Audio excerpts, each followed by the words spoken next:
Muy buenas noches, gracias por su sintonía. Debate con Nacho Castillo. Les saluda Eduardo Arévalo y tenemos invitados especiales esta noche de día viernes para hablar, por supuesto, de un tema importante, el COVID-19 en nuestro país, analizar un poco los esquemas de vacunación y también los contagios a nivel nacional. Nos acompañan esta noche Milton Brizuela, presidente del Colegio Médico. Doctor, bienvenido. Gracias. Buenas noches, un placer estar con usted y con su audiencia.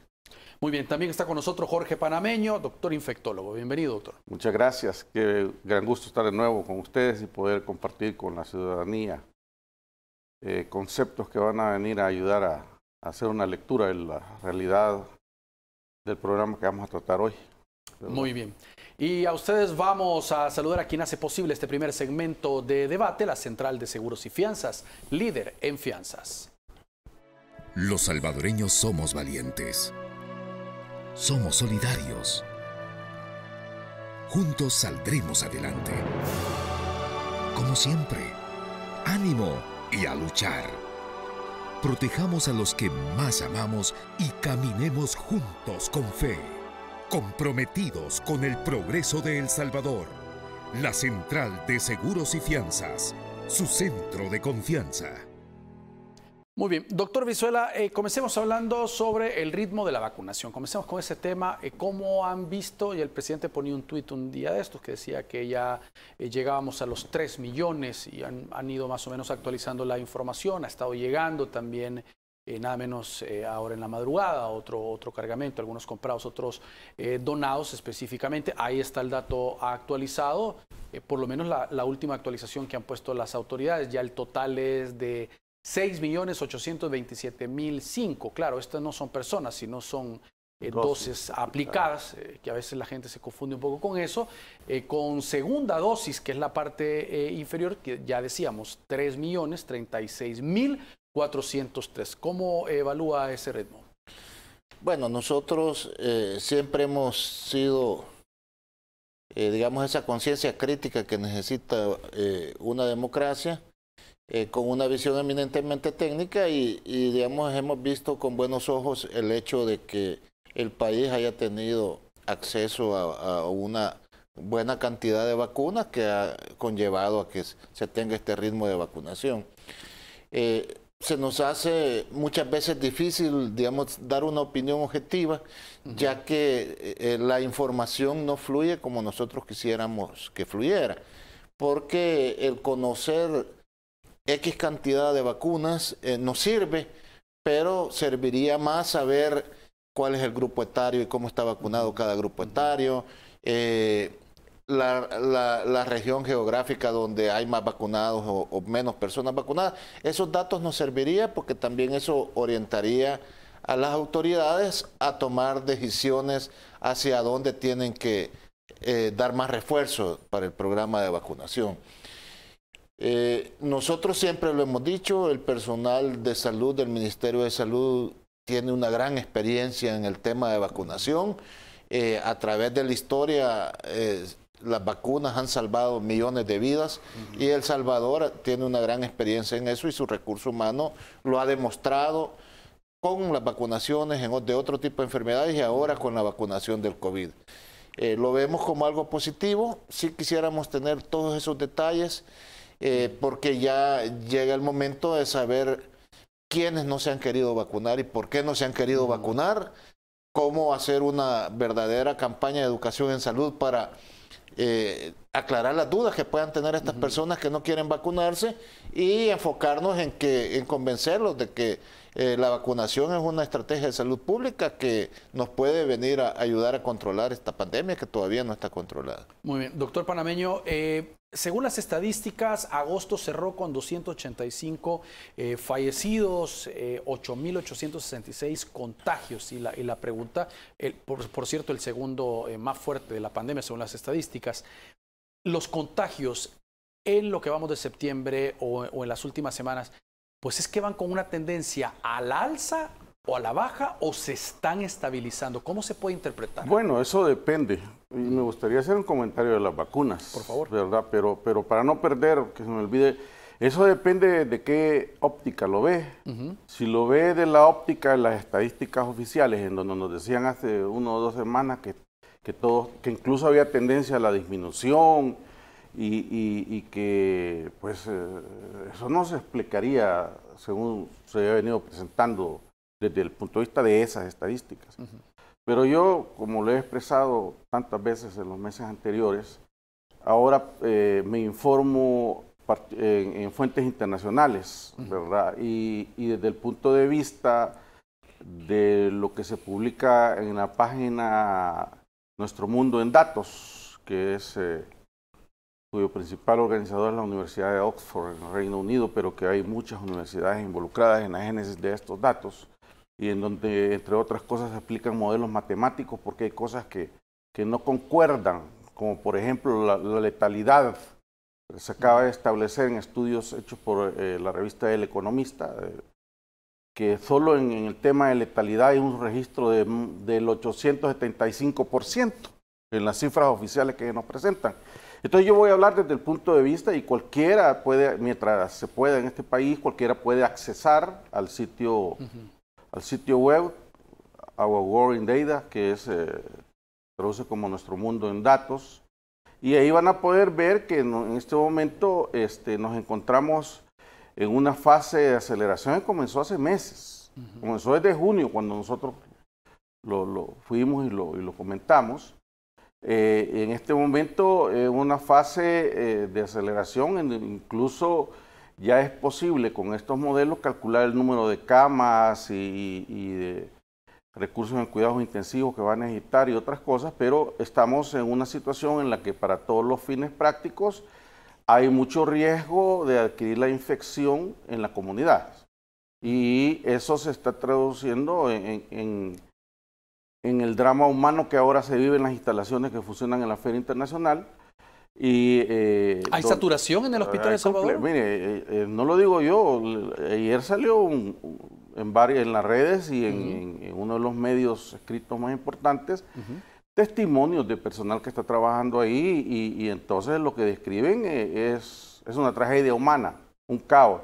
Incluso la última noticia que yo leí decía que ya en este momento se encuentran en la situación de que están decidiendo a quién se le adjudica un ventilador y a quién no, porque ya se acabó la disponibilidad. Sí, ahí, entonces eso definitivamente que es una circunstancia dramática realmente, y entonces eso es lo que se está viviendo, y eso se traduce en todas las situaciones, en lo privado, ¿verdad? ¿También el privado está...? Sí, está saturado, todo está saturado, pero la situación es que mencionaban ahí en este informe que están habiendo hasta 25 muertos al día solo en el hospital El Salvador. de Salvador, ¿verdad? Entonces, lamentablemente, como no hay acceso a cifras oficiales porque está bajo reserva, yo no le puedo decir desde ese punto de vista, sino desde esa óptica que ahora les digo. Invito a la ciudadanía a que accese a esas informaciones, ¿verdad? Porque para tener su propia lectura de la situación. Ahora yo quiero hacer un comentario de las vacunas, porque eso es bien importante y tiene mucho que ver con las vacunas lo que ahora está sucediendo. Y por eso, para explicarnos, ¿verdad? Mire, El Salvador ha vivido tres olas o grandes brotes, como llaman algunos epidemiólogos. A propósito, invito también a la ciudadanía a que siga las publicaciones del doctor Wilfredo Clará, que los puede encontrar en las redes más importantes, Twitter y Facebook, y para que puedan ver cuál es el abordaje desde el punto de vista epidemiológico, que es la especialidad que estudia el comportamiento de las enfermedades. Entonces, hablemos de las vacunas, porque mucho ojo cómo esto se evalúa, cómo esto se analiza, por favor. Aquí no se trata de que hemos puesto 3 millones, hemos puesto 4 millones, 6 millones, sino que para que los datos sean comparables y entendibles, hablamos en términos de porcentajes de la población que ha sido vacunada, ¿verdad? Y hemos señalado, como decía el doctor Milson, que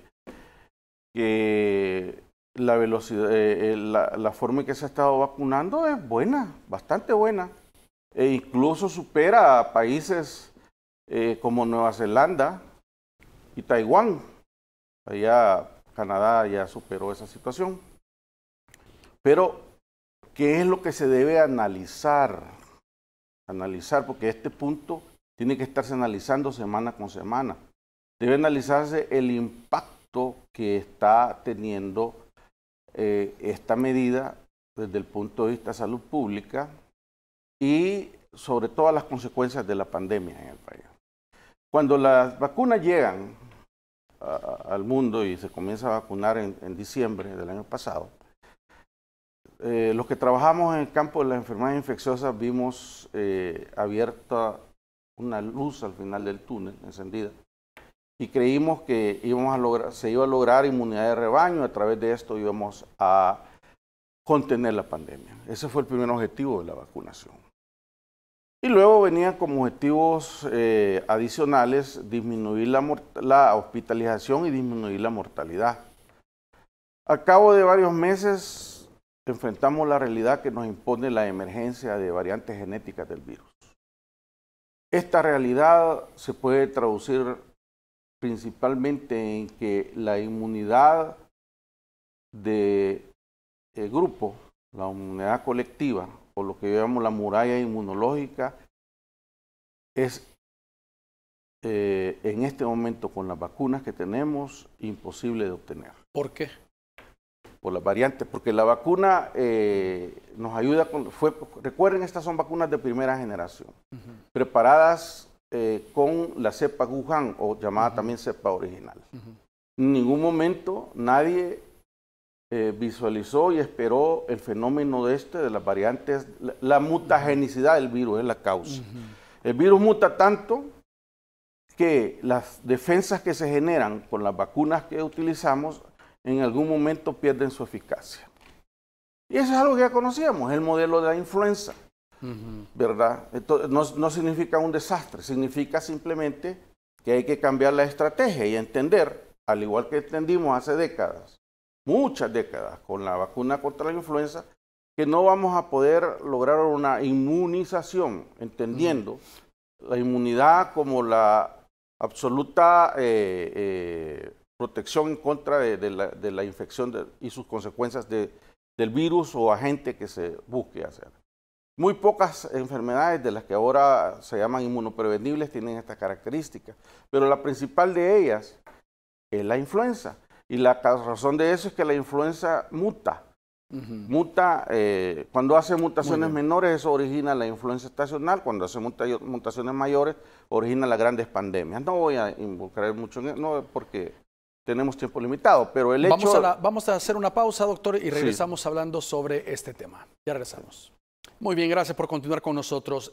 Doctor Brizuela, hace días se estaba conociendo la información de que la variante Delta no estaba tan confirmada que estuviera circulando en el país, cuando ya se había dado una información a la población de que sí estaba circulando. Sí. Ahora dicen que hay un estudio hecho en un laboratorio de Panamá y que no encontraron de las pruebas efectuadas. ¿Qué es lo que ocurre? O sea, ¿está o no está la variante Delta?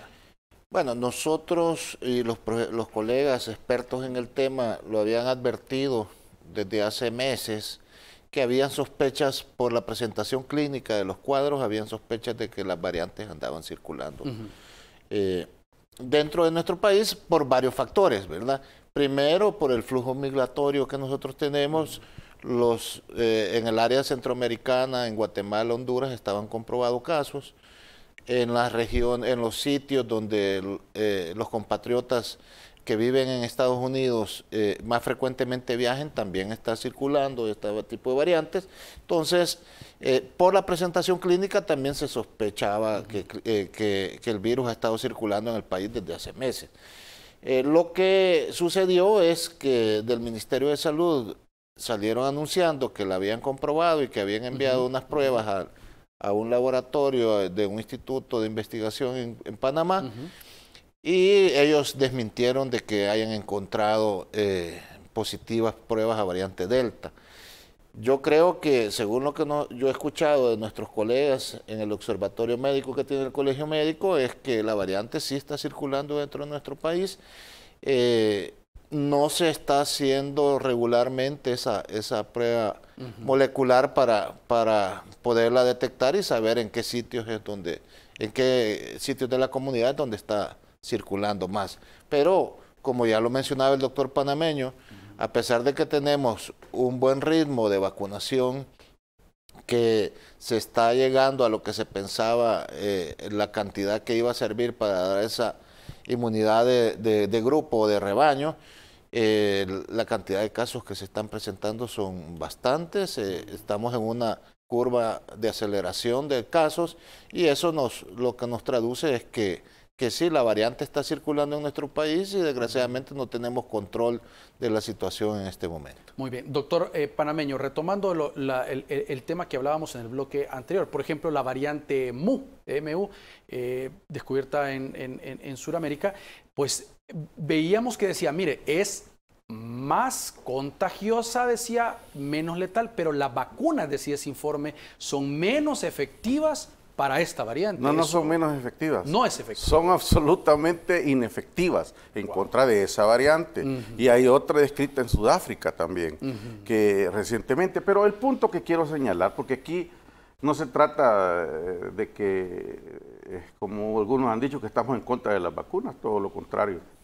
Las vacunas pueden hacer con que esa cantidad que estamos viendo de pacientes requiriendo servicios y que cualquiera puede pasar enfrente mientras se permita, voy a tapar ahí para que no vayan a ver la calle, pero a cualquiera que pase enfrente del hospital va a ver la fila de ambulancias que hay y ya están circulando comunicados de los trabajadores de la salud de ahí, de que están agotados y las condiciones de trabajo ya son insoportables por la demanda excesiva.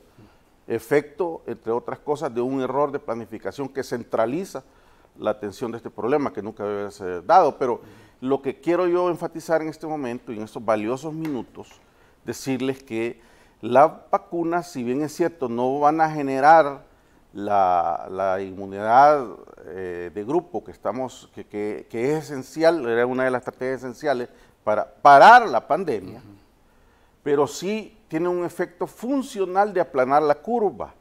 ¿A qué me refiero con funcional? ¿Recuerda cuando todo esto comenzó? Hace un año, un poco más atrás. Y se decía que teníamos que aplanar la curva. No debemos olvidar ni uno de los momentos que se han dado y cómo se ha manejado este problema desde su inicio. ¿Y para qué queríamos bajar la curva, aplanar la curva? Para disminuir la demanda de servicios médicos y que el sistema de salud estuviera en posibilidad de satisfacer la demanda generada por una curva aplanada. ¿Recuerdan ustedes? Ese era el objetivo. Por eso nos encerraron y otras cosas más. Entonces, las vacunas, el porcentaje de vacunación está demostrado eso. Si supera, digamos, el 80%, el 70 y el 80%, lo ideal sería llegar al 90% y más, pero esto inmediatamente produce un efecto en la curva en la cual, si ustedes van al sitio web que les estoy recomendando, y van a ver cómo en este momento Sudamérica, que hace 1 o 2 meses, el Cono Sur, era el epicentro de la pandemia, y cómo veíamos las situaciones desastrosas de Chile, de Colombia, de Perú, de Brasil, en este momento hay una franca disminución. Muy bien, eso es logrado con las vacunas. Una disminución sobre hospitalización, pacientes requiriendo UCI y obviamente una disminución en la letalidad. Entonces, esto es posible hacerlo con las vacunas, es un elemento fundamental. Pero de nuevo quisiera que me pusieran la gráfica oficial, los datos oficiales y vean qué importante es esto. Si ustedes ven en este momento cómo está el porcentaje, hablemos de porcentajes, porque aquí hay que evitar la propaganda, sino que hay que ir a ver los objetivos, ¿verdad? El objetivo no se va a traducir por el número de vacunas que yo puse, sino por la disminución, por el impacto en la curva de esto, por evitar lo que ahora se está viendo. Ese es el objetivo. Y entonces, el número quiero ver, el número de casos. El número de dosis aplicadas. La gráfica anterior, la que presentábamos. Con los números, okay, ¿verdad? A ver si producción nos ayuda. Fíjese bien, en este momento, al 8 de septiembre, el país que más ha vacunado es España. España está en un 79% de la población total cubierta. Y ustedes van a ver las estadísticas del número de casos de hospitalización y estas cosas ha disminuido. En segundo lugar se encuentra Chile. Pero qué interesante es que Chile solo logró llegar a estas situaciones desde hace aproximadamente 3 semanas, cuando sobrepasaron el 70% de la población. El porcentaje de El Salvador en este momento es del 57% de la población vacunada, ya sea con primera o segunda dosis, pero si vamos a ver ahí, fíjense bien, ¿cuántos pacientes han recibido una primera dosis? 3.790.602. ¿Cuántos tienen la segunda dosis, que viene a completar el proceso del esquema de vacunación? 3.036.000, ¿verdad? 3.036.403. Bien. Imagínense si lográramos aplicar, ¿cuál es la diferencia entonces en cuanto a primera y segunda dosis? Aproximadamente 755.000, 760.000. Esa brecha hay una brecha de aproximadamente el 12% entre primera y segunda dosis que se va a cerrar. Al cerrarse, porque de esos 3 millones que aparecen ya cumplidos segunda dosis, ahí absorbe los 3 millones de arriba de primera dosis. Sí. Entonces realmente nos están faltando 760.000, vamos a decir. Eso quiere decir que una vez aplicadas ambas dosis, vamos a tener cubierto aproximadamente el 57-58% de la población. Es bueno, pero no es suficiente. Por eso estamos viendo esa situación, porque realmente, ¿qué generó el disparo? Lo generó la circulación de la cepa delta, la falta de regulaciones de aplicación de medidas preventivas no farmacológicas, principalmente la incidencia sobre la movilidad social, que vamos a hablar en otro momento. ¿Transporte colectivo puede ser un colectivo, tema? Los grandes eventos deportivos que se están realizando y las discotecas, los bares, etcétera, etcétera. Pero el punto es que existe y comprobado es 2 medidas importantes para parar lo que ahora estamos viendo. Uno es la vacunación, ¿verdad? Pero para lograr detener ese modelo tenemos que pasar del 70% de la población, y al cerrarse la brecha entre primera y segunda dosis, ahí va a parar la vacunación, ahí va a parar a la gente que va a buscar su vacuna. ¿Cuál es el problema y la limitante en este momento? Que para subir a ese 70, 80, 90% que necesitamos para incidir positivamente, hay que llevar la vacuna a la comunidad. Estamos cercanos a que se cierre esa pinza, y entonces ahí ya nadie va a llegar a vacunarse. A no ser que se implementen medidas para presionar sobre la vacuna, como la exigencia del carnet de vacunación, para incluso subirse al transporte, con 14 días mínimo de ser aplicado, porque antes no sirve de nada, igual que nada. Entonces, y otras medidas más, y que llevemos la vacuna a la comunidad. ¿Qué impide que equipos de vacunación en este momento desplazándose a las comunidades? Hay personas que no tienen dinero para pagar el autobús, ni siquiera para llegar a los sitios donde se abordan buses que gratuitamente lo conducen al sitio de vacunación. Hay personas que no se quieren vacunar porque tienen miedo por las malas informaciones que se han dado y una serie de circunstancias que no sabemos qué es lo que está pasando, pero el país necesita, para alcanzar, si vamos a ir solo por la vía de las vacunas, un 70, un 80, 90. ¿Eso significa cuánto? ¿El 4.5% que había tomado como meta el gobierno vacunar, o aumentarlo, llegar al 5,5, 6? El porcentaje inicial para vacunar fue calculado para alcanzar inmunidad de rebaño. Sí. Eso no es posible. Cualquiera que sabe de esto lo entiende. Obviamente quien no, pues no lo va a entender. Pero lo que necesitamos es aumentar el porcentaje al 80, 90% como meta de la población total. El anterior cubría el 70%. Pero tenemos que sobrepasar eso si solo nos vamos a quedar con las vacunas como estrategia. Sin embargo, si nosotros vamos y vemos en las estadísticas, hablemos de Taiwán y hablemos de Nueva Zelanda. Doctor, hacemos una nueva pausa y regresamos hablando del ejemplo de los otros países. Ya volvemos.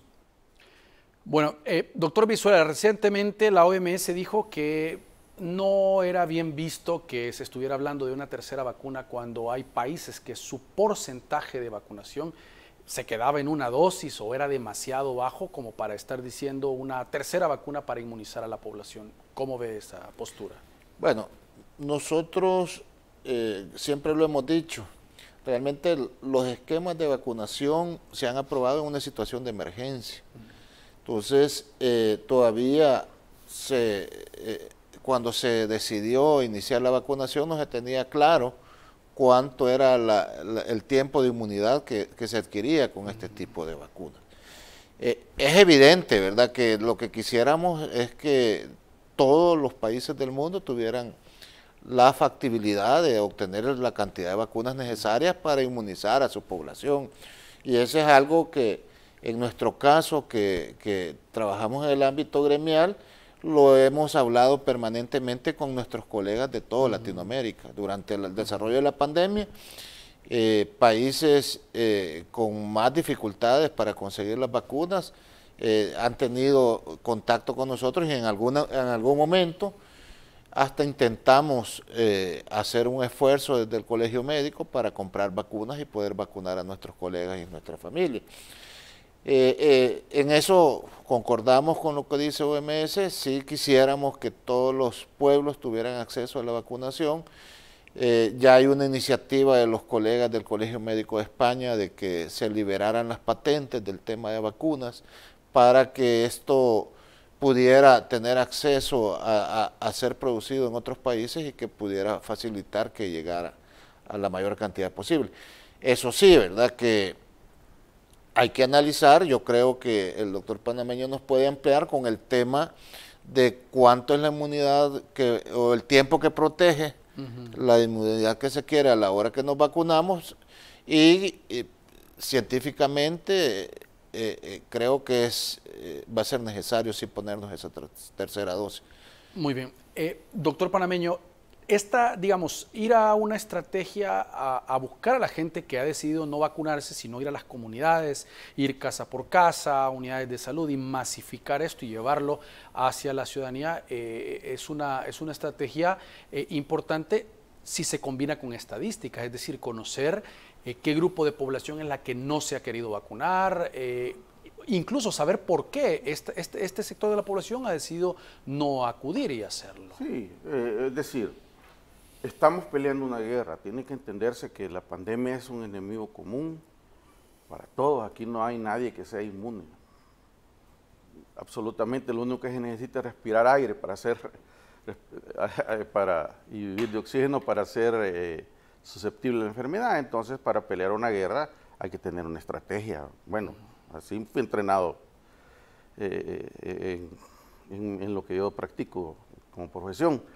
Entonces, usted no va a ir por ejemplo, la manera en que hoy se está practicando el testeo, que se pone usted, manda los carritos como si fueran paletas, los sorbetes a los parques.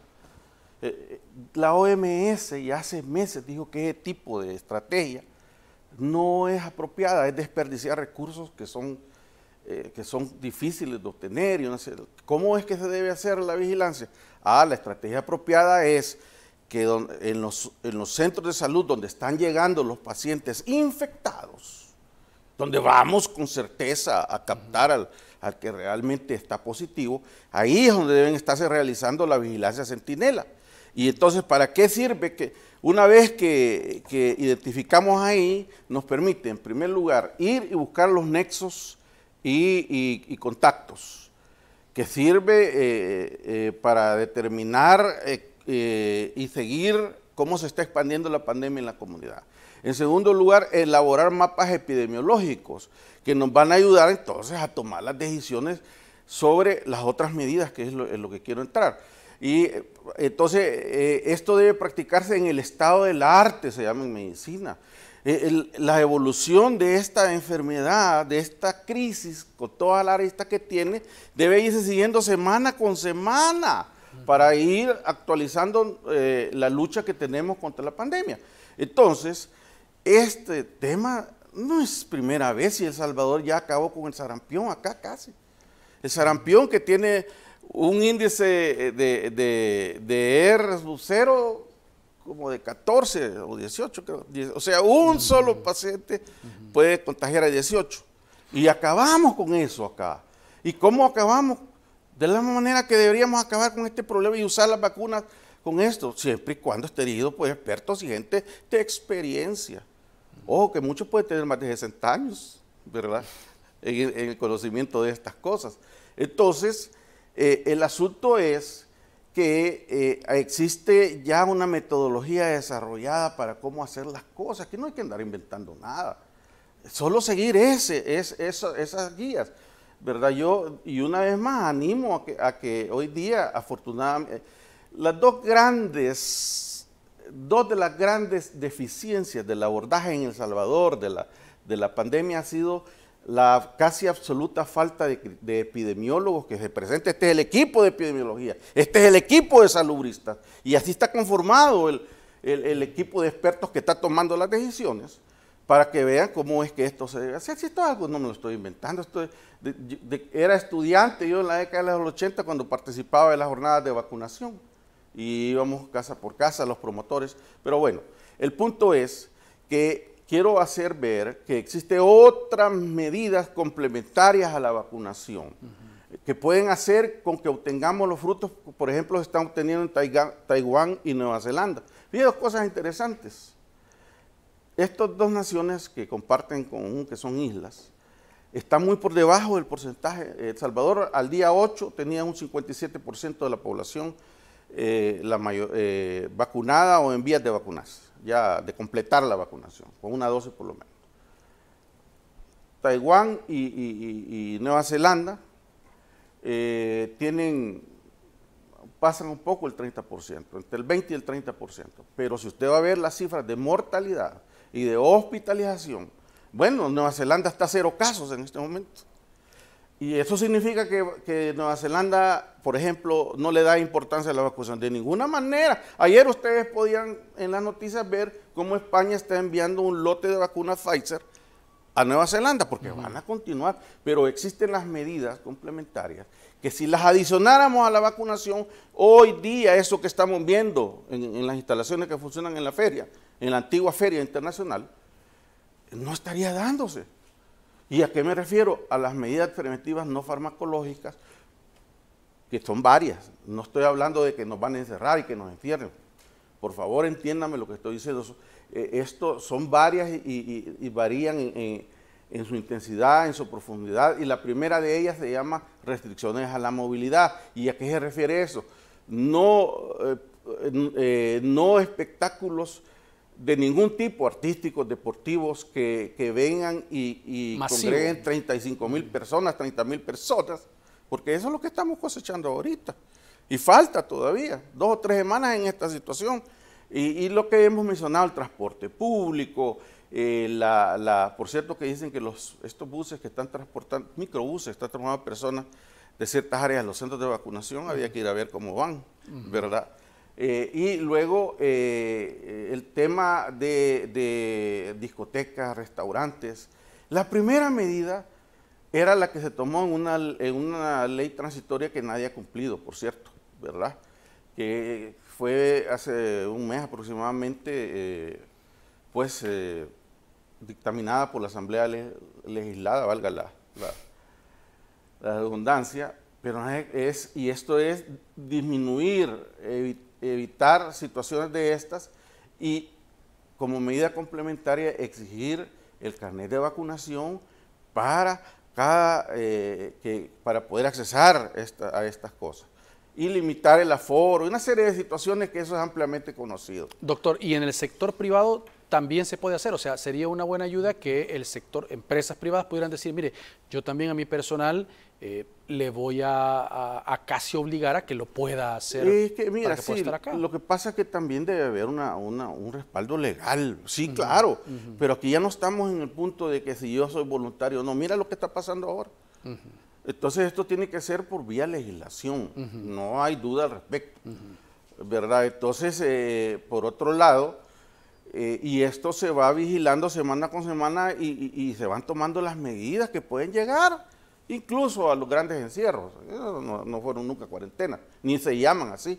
Fueron encierros, que forman parte de lo que se puede llegar a tomar en algún momento, pero todo esto tomado en base a criterios académicos y científicos, mediciones que hay, modelos matemáticos. Hemos hecho llamados constantes a que las decisiones se hagan en base a modelos matemáticos. Mire, si hoy es posible calcular cuántas camas va a necesitar, vean hoy la publicación que se hace el doctor Wilfredo Clara, que es epidemiólogo, especialista en enfermedades infecciosas, usando uno de varios métodos que hay en donde se calcula incluso el número de camas que van a necesitar, los recursos que van a necesitar, y ya está preparado con anticipación, no ahora que en medio del incendio anda buscando dónde está el agua, ¿verdad?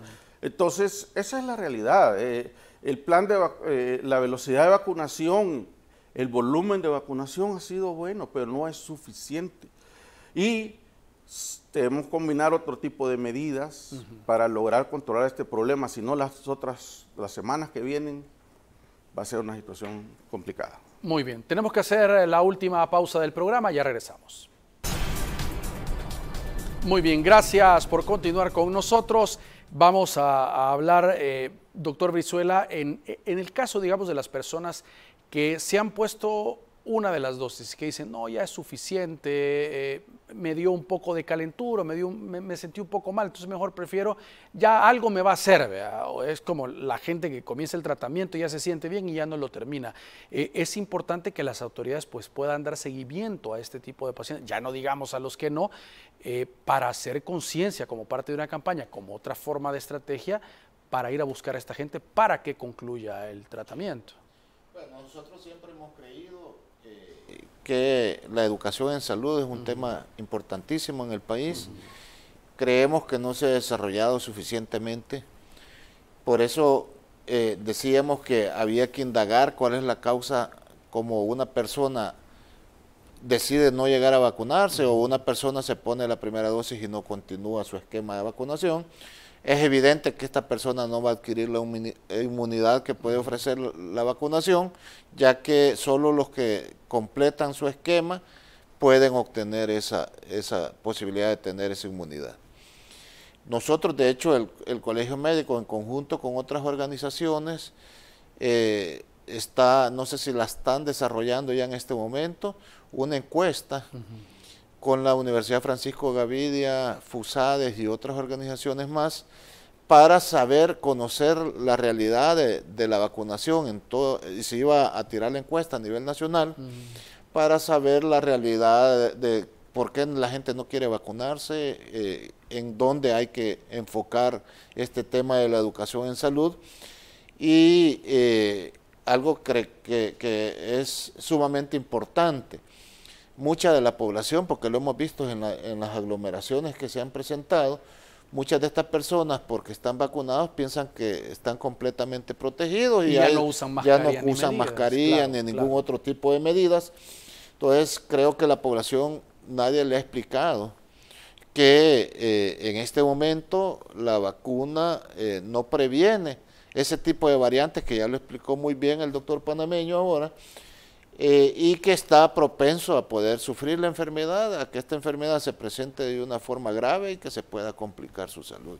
Entonces, el abordaje para la población, y que esto es bien importante resaltarlo, tiene que pensar que enfrentar esta pandemia como enfrentar una guerra no es de una sola persona. Nosotros tenemos que tener una responsabilidad individual, pero tenemos que empezar en nuestra familia, en nuestra comunidad, en nuestros compañeros de trabajo. Entonces, yo me protejo para no enfermarme yo, pero también me protejo para no enfermar a mi familia, a mis compañeros de trabajo, porque todavía la circulación de las variantes de este virus existe en nuestro país y estamos en riesgo de enfermar. Doctor panameño, hablando dejando a un lado la parte personal de la salud de los salvadoreños, obviamente, que se contagian de COVID-19 y todos los efectos que conlleva, también hay un tema que es importante hablarlo, y es la parte económica, la parte del recurso, que es limitado. Una hospitalización de un paciente de COVID-19 es muy alto, y son gastos que tanto en lo privado como en lo público, o sea, hay un costo que alguien debe de pagarlo. Exactamente. Hay varias realidades que rodean la problemática de la pandemia. Una de ellas es el aspecto económico. Y no voy a hablar el impacto sobre la economía que trae toda la situación asociada al combate de la pandemia, sino lo que cuesta tratar a un paciente. Mire, ahorita hay una situación bien interesante sobre eso, ¿verdad? La industria farmacéutica realmente, vamos a decir, de gran calado, ¿verdad? De Big Pharma, está proponiendo utilizar medicamentos que cuestan miles de dólares el día, la dosis, y en términos generales, la atención de un paciente COVID, debido a que hay que usar equipos descartables, ropa especial descartable, en los lugares en donde se hacen las cosas apropiadamente, el personal de la salud recibe una compensación salarial diferente al salario, extra al salario, que es por el riesgo que se corre la vida y la salud y de llevar a la casa el virus. El personal, todo el trabajador de la salud que esté involucrado en esto recibe un bono extra. Entonces, esto sube 5 veces. En general, el costo de un paciente COVID-19 es 5 veces por arriba del promedio normal que en otras circunstancias. Entonces, ya sea en lo público o en lo privado, nada es gratuito, ¿verdad? En lo público se paga con dinero público, en lo privado cada quien, de acuerdo a los medios que posea, es extremadamente caro. Y por eso, que como decíamos hace un año, más de un año, en enfermedades infecciosas particulares, en toda enfermedad, pero muy particularmente en enfermedades infecciosas, prevenir es mucho más eficiente y vamos a decir barato, que estar tratando el problema. Por eso dijimos cuál es la situación del enfoque que se le ha dado en este país. El enfoque fue, hasta la llegada de las vacunas, primordialmente hospitalista. Vamos a combatir la pandemia en el hospital, en el mayor hospital del mundo o de Latinoamérica, y ahí se centraron. Cuando esto es tan caro que muy pocas economías en el mundo, inclusive las que tienen mayores recursos en el mundo mundial, no pueden, no han podido. Y ha quebrantado gravemente las finanzas de los países y de los temas de salud, aún donde es socializada la medicina. Entonces, y es un llamado a quien hoy está escuchando esto, le va a salir más barato irse a vacunar, que aumenta grandemente las posibilidades, no al 100%, no para todos, pero un buen porcentaje de aquellos que estando vacunados se infecten dentro de su tiempo apropiado, 14 días después de la segunda dosis, obviamente, de tener una enfermedad que no va a necesitar hospitalización, que se va a poder tratar en su casa, y muchas veces el mayor costo va a ser que va a tener que guardar aislamiento por 10 a 13 días, según sea el esquema que se siga, que ir a parar a un hospital donde, créame, es extremadamente caro, y aquí en cualquier parte del mundo.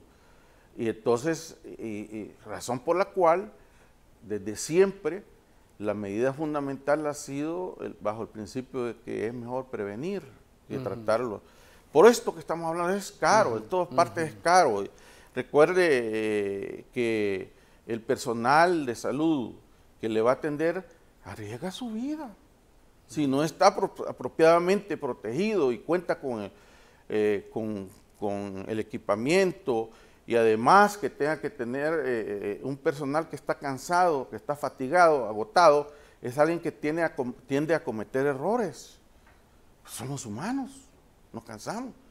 Entonces, eso significa que tiene que haber toda una situación en relación a la organización y a la gestión de los recursos con que se atiende al paciente ya. El paciente que llega a un hospital significa que el sistema de salud, el paciente que padece una enfermedad infectocontagiosa e inmunoprevenible, que llega a un hospital, es un fracaso del sistema de salud para prevenir eso, ¿verdad? Y cuando llega ahí, las consecuencias son desastrosas. Doctor, ¿vamos a seguir usando mucho más tiempo lo que se ve en el panorama, la mascarilla, es decir, no se ve en un corto plazo decir, no, vamos a desecharlo. Y pregunto porque hay proyectos, hay planes del mismo gobierno de regresar a las clases presenciales otra vez el próximo año. O sea, son medidas que, dependiendo cómo vaya la pandemia, pues deberán irse evaluando si van a continuar los chicos en clase Mire, en línea o qué. Tan difícil es la situación en ese tema que incluso las naciones que hayan avanzado se están dando reversa en este momento. Invito a la prensa nacional, a los medios independientes, para que averigüen cómo está la situación de contagios en el sistema público y privado en este momento, para que vean cuántas escuelas hay brotes en este momento, que vayan a Jujutla, allá en Huachapán, y vayan a ver qué es lo que pasó allá, ¿verdad? Es decir, infelizmente, cuando la pandemia está en estas circunstancias en que estamos ahora, todo depende del momento epidemiológico que se viva. Entonces, cuando estamos en esta circunstancia, esa situación continúa vigente, la utilización. Llevamos casi 2 años, ya vamos a tener 2 años en esto. ¿Y en qué ha cambiado desde que comenzó hasta que vamos ahora? En nada. Sí, nos espera un largo periodo. Okay. La pandemia, manejarla de manera apropiada, se va a llevar los pocos meses que quedan del año y todo el próximo año. Y entonces, durante todo ese tiempo no vamos a poder abandonar medidas. Y muchas de ellas se van a quedar por muchos años con nosotros, porque han mostrado una utilidad tan importante como, por ejemplo, vean ustedes el resto de enfermedades respiratorias, como se han impactado, la influenza, la cabeza. Entonces sí, nos van a acompañar por mucho tiempo y es mejor que nos vayamos acostumbrando y desarrollando una cultura alrededor de eso, porque esto no se ha acabado. Lo dije hace meses atrás y lo voy a repetir hoy, esto no se ha acabado. No sabemos estas mutaciones que está presentando este virus y que va a seguir presentando, no sabemos al final qué clase de germen y de enfermedad van a generar en unos meses. Es más, ya hablamos de que hay 2 variantes genéticas que están mostrando total resistencia a las vacunas que ahora tenemos. Esto podría ponerse más complejo a finales de año. Que significaría que las vacunas que ahora estamos usando perderían totalmente su utilidad. Afortunadamente ya están en camino. Vacunas de 2ª y 3ª generación, y entonces la lucha no está perdida, solo que hay que dirigir la conciencia academia y con el estado del arte, con actualizaciones frecuentes de qué estamos haciendo. Muy bien. Doctor Panameño, gracias por acompañarnos. Un gusto, y a pesar de que hoy es un tanto difícil expresarse en público, siempre estamos disponibles a la orden, ¿verdad? Y pues para mí es un honor y un orgullo pertenecer al Colegio Médico, que es lo que nosotros podamos aportar también, ¿verdad? Es lo que el Colegio Médico está aportando a la sociedad, y estaremos siempre disponibles mientras así sea posible. Doctor Brizuela, gracias por Gracias por el espacio, siempre estamos a la orden. Esperamos seguir siendo esa conciencia crítica que necesita el país en el tema de salud. Y gracias a ustedes por su sintonía. Recuerden mantener todas las medidas de bioseguridad, que descansen, que disfruten su fin de semana y por supuesto su cita con nosotros el próximo lunes.